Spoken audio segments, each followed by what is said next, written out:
क्या बेटी पैदा हो गई? काश बेटी की जगह बेटा ही पैदा हो जाता। ऐसा क्यों कहा आपने? क्योंकि बेटे सहारा बनते हैं। जी इसीलिए। मैंने तो बेटे को भी बोझ बनते देखा है। ये लो मिठाई। किसने भेजी है? साथ की बहन पैदा हुई है। भला बेटी के पैदा होने पे कौन मिठाई बांटता है? ये तो बहुत अफसोस की बात है। क्या हुआ मामा? हुमा के घर चौथी बेटी पैदा हो गई। ये तो खुशी की बात है। चौथा बेटा होता ना तो बाप का बाजू बनता और बहनों को भी भाई मिल जाता।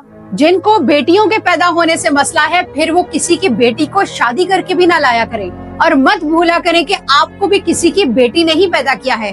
आप कोई अखरोट में से नहीं निकले। आप अपनी बेटी को बेटा कहकर तो बुला सकते हैं, लेकिन बेटे को बेटी कहकर नहीं बुला सकते। बेटियों की पैदाइश पर रोने वाले कल को बेटों के बुरे रवैये से तंग आकर अपनी बेटियों के दर पर ही आते हैं।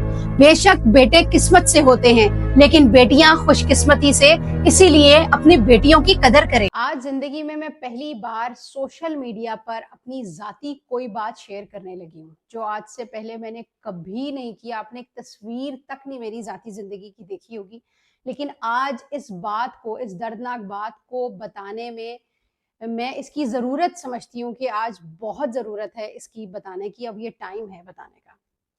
मेरा तीसरा बेटा पैदा होने वाला था आज से 3 साल पहले, और उस 3 साल पहले जब वो दुनिया में आने वाला था तो मुझे लेबर पेन स्टार्ट हुई।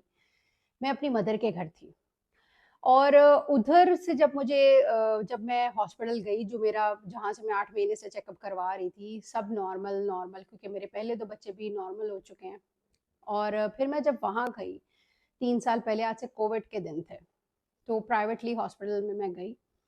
और वहाँ जब मैं गई तो उन्होंने भी कहा नॉर्मल नॉर्मल, क्योंकि हम रात के 12 बजे का टाइम था। मैं, मेरी मदर और मेरे 2 बच्चे, हस्बैंड मेरे आउट ऑफ सिटी थे।